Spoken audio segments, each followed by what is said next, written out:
Okay. ఇప్పుడు నాకొక doubt వచ్చింది. ఫర్ సపోజ్ నాకు ఇండియన్ పాస్‌పోర్ట్ ఉంది.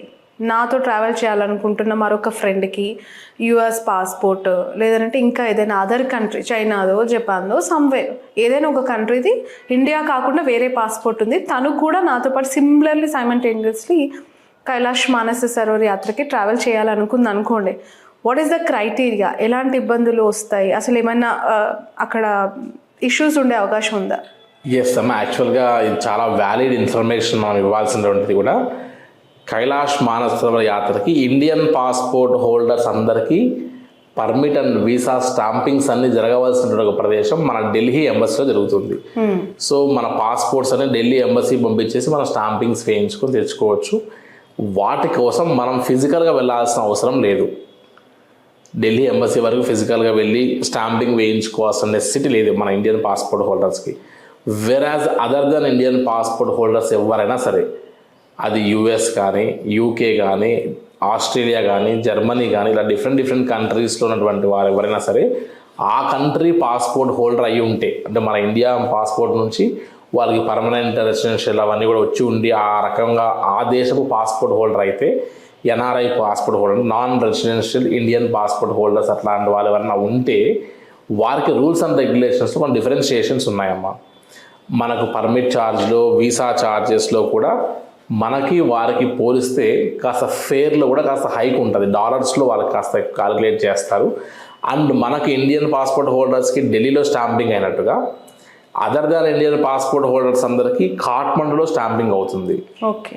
సో ఇప్పుడు కొత్తగా యుఎస్ పాస్పోర్ట్ హోల్డర్స్కి మాత్రమే కాఠ్మండు ముందుగా వచ్చి వీసా అప్లై చేసుకొని ఫిజికల్గా అపియర్ అయి స్టాంపింగ్ వేసుకోవాలి.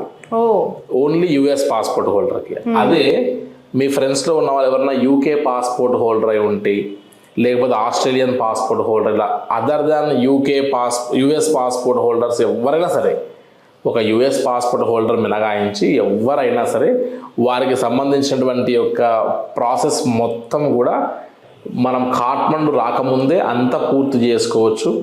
జస్ట్ 1 డే కాఠ్మండులో మనం స్టే చేసి పశుపతినాథ్ లాంటి లోకల్ సైట్ సీయింగ్స్ చూసుకొని అక్కడ నుండి మళ్ళీ మనం నేపాల్ గంజ్ అనేటువంటి ఏరియాకి ఫ్లై అయ్యి మనతో పాటు క్లబ్ అయి ఈ యాత్రని త్రూఅవుట్ కైలాష్ చేసుకుని మళ్ళీ బ్యాక్ వచ్చేసి వారు మళ్ళీ స్టేట్స్కి వెళ్ళిపోవాలి అంటే 10 డేస్ తర్వాత వారు స్టేట్స్కి వెళ్ళొచ్చు కాఠ్మండు నుంచి ఫ్లై అయ్యి. లేదు ఇండియాకు వచ్చేసి కొద్ది రోజులు స్టే చేసి వెళ్తారన్నా కూడా వారందరూ కూడా నేపాల్ గది నుంచి లక్నో ఫ్లై అయ్యి అక్కడ నుండి హైదరాబాద్, బెంగళూరు, చెన్నై, ఎవరికి ఏ ప్లేస్ దగ్గర ఆ ప్లేస్కి వెళ్ళొచ్చు ఈజీగా. ఈ జర్నీలో ఇండియా, నేపాల్, అలాగే టిబెట్, కైలాష్ మానస సరోవర్ దీని గురించి మాట్లాడుతున్నాం. స్పెసిఫిక్గా నేపాల్లో కూడా చూడదగిన ప్రదేశాలు చాలా ఉంటాయి. So is there any chance to visit that locations నేపాల్లో ఎస్పెషల్లీ?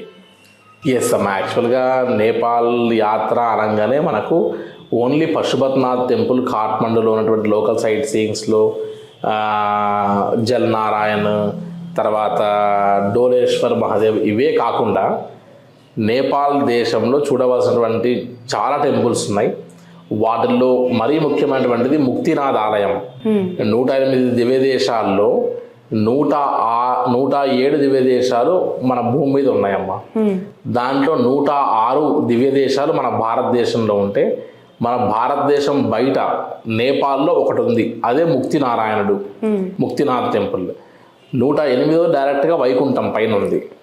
సో 108 దివ్య దేశాల్లో మనం 107 మనం ఇక్కడ చూడొచ్చు భూమి పైన అని చెప్తారు. సో అంత ప్రత్యేకత ఉన్నటువంటి యొక్క ముక్తినాథ్ కూడా చాలా విశేషంగా భావిస్తారు. లైఫ్ టైంలో ఒకసారైనా ముక్తినారాయణ దర్శించి తరించాలనుకున్నటువంటి ఒక అద్భుతమైనటువంటి ఒక వ్యవహారం. అది Pokhara to Jomsom to Pokhara fly అయ్యి గండకీ నదిలో ఎక్కడైతే సాలగ్రామాలు దొరుకుతాయో ఆ గండకీ నదిలో మనం ట్రావెల్ చేసి ఆ స్వామివారి దర్శనం చేసుకున్నాం. చాలా అద్భుతమైనటువంటి దర్శనం చేసుకోవాల్సిన ప్రదేశాలు అదొకటి నేపాల్లో. ప్లస్ మనోకామన అమ్మవారికి కూడా మనం రోప్వేలో వెళ్ళి అమ్మవారి దర్శనం చేసుకుంటాం. మనస్సులో కోరినటువంటి ప్రతి కామ్యాలని అమ్మవారు తప్పక తీరుస్తుంది అని చెప్పేటువంటి అమ్మవారి దేవాలయం. అది చాలా విశేషమైనటువంటి దేవాలయం. అదేవిధంగా జనక మహారాజు యొక్క కోట, దర్బారు, సీతమ్మవారు దొరికిన ప్రదేశం సీతామఢి, ఆ అమ్మవారిని పెంచినటువంటి ప్రదేశం ఈ జనక్పూర్లో జరిగినటువంటి యొక్క అద్భుతమైన ఘట్టాలు. రాముల వారు ధనస్సును భగ్నం చేసిన ఒక ప్రదేశం, ఇవన్నీ నేపాల్లోనే ఉన్నాయి. కానీ ఇవన్నీ చూసుకోవాలంటే మనకు 8 రోజుల సమయం పడుతుంది. ఓ సో 8 రోజుల సమయం మనం కైలాష్తో పాటు కలిపి చేస్తే, పోనీ మనం కైలాష్కి వెళ్ళకంటే ముందే నేపాల్ ముక్తినాథ్ యాత్ర ఇవన్నీ పూర్తి చేద్దాం నేపాల్లో అనుకుంటే, ఇక్కడ 8 రోజులు ప్లస్ కైలాష్ యాత్రకు 10 రోజులు, 18 రోజులు అవుతుంది. 18 డేస్ అనేటువంటి ఓపికలన్నీ ఉండకపోవడము, మన శక్తి అంతా కూడా నేపాల్ యాత్రలోనే పూర్తయితే ఇంక కైలాష్ యాత్రకి మనం ఎక్కడ యూజ్ చేసుకుంటాం మన బలాన్ని, కష్టం అవుతుంది. అది కాకుండా ముందే మనం కైలాష్ యాత్ర చేసి వచ్చిన తర్వాత అప్పుడు చివరికి నేపాల్ ముక్తినాథ్ యాత్ర చేద్దామని అనుకోవచ్చు. కానీ హై ఆల్టిట్యూడ్లో మనం ట్రావెల్ చేసి మనం పరిక్రమ అంతా కూడా 3 రోజులు పరిక్రమ చేసి హై ఆల్టిట్యూడ్లో వెళ్ళొచ్చిన తర్వాత ఓపిక లైట్గా ఒక 1 వీక్ మన బాడీ రెస్ట్ కోరుకుంటుందమ్మా. సో ఆ రెస్ట్ కోరుకునేటువంటి ఆ సమయంలో అంటే మనం హై ఆల్టిట్యూడ్కి వెళ్ళి అడ్జస్ట్ అయ్యి మళ్ళీ తిరిగి లో ఆల్టిట్యూడ్కి వచ్చినప్పుడు ఆ ఫిజికల్ చేంజెస్ అనేటువంటిది బాడీలో జరుగుతూ ఉంటుంది మెటబాలిజంలో. ఆ టైంలో మళ్ళీ మనం ఈ నేపాల్ ముక్తినాథ్ యాత్ర చేయడానికి ఓపిక లేక చాలామంది మధ్యలోనే వదిలేసి వారందరూ నేపాల్ యాత్రకి కట్టినటువంటి పేమెంట్స్, ఫ్లైట్స్ అన్నీ కూడా మిస్ చేసుకొని మళ్ళీ సొంత ఖర్చులు పెట్టుకుని హైదరాబాద్ వస్తారు. సో కైలాష్ మానస్ సరోవర్ యాత్ర అనేటువంటి యాత్ర లైఫ్ టైం అచీవ్మెంట్, అది లైఫ్ టైం డ్రీమ్. దానికి వెళ్ళాలంటే చైనా వాడి పర్మిట్, వీసా ఇన్ని అవసరము, ప్లస్ ఆరోగ్యము, ఓపిక, ప్లస్ అక్కడికి చివరికి మనం పరిక్రమ దగ్గరికి వెళ్ళేంత వరకు కూడా సబ్కాన్షియస్ మైండ్ కూల్గా ప్రశాంతంగా ఉండి టెన్షన్ పడకుండా ఉండి పరిక్రమ కోసం మన బాడీ సహకరించడం అనేటువంటి చాలా గొప్ప విషయం అమ్మ. అటువంటిది మనం మళ్ళీ నేపాల్ యాత్రను యాడ్ చేసుకుంటే అప్పుడు ఏమవుతుందంటే మన ఎసెన్స్ అనేటువంటిది, కైలాష్ ఎసెన్స్ అనేటువంటిది ఏదైతే ఉందో ఆ ఎసెన్స్ని ఖచ్చితంగా మిస్ అవుతామేమో అనేటువంటి ఒక ఆలోచన కూడా ఖచ్చితంగా చేసుకొని ఓన్లీ కైలాష్ సపరేట్ చేసుకోవాలి. నేపాల్ యాత్ర ఎప్పుడైనా వెళ్ళొచ్చు, మన దగ్గర ఒక 70-75 వేలు రెడీగా ఉంటే రేపు ఉదయం కూడా ఫ్లైట్ ఎక్కి వెళ్ళి నేపాల్ యాత్ర చేసుకొని రావచ్చు. సో ఇక్కడెక్కడ నేపాల్ యాత్రకి రిస్ట్రిక్షన్స్ లేవు, పాస్పోర్ట్ కూడా అవసరం లేదు ఇండివిజువల్గా నేపాల్ యాత్రకు వెళ్ళాలనుకుంటే.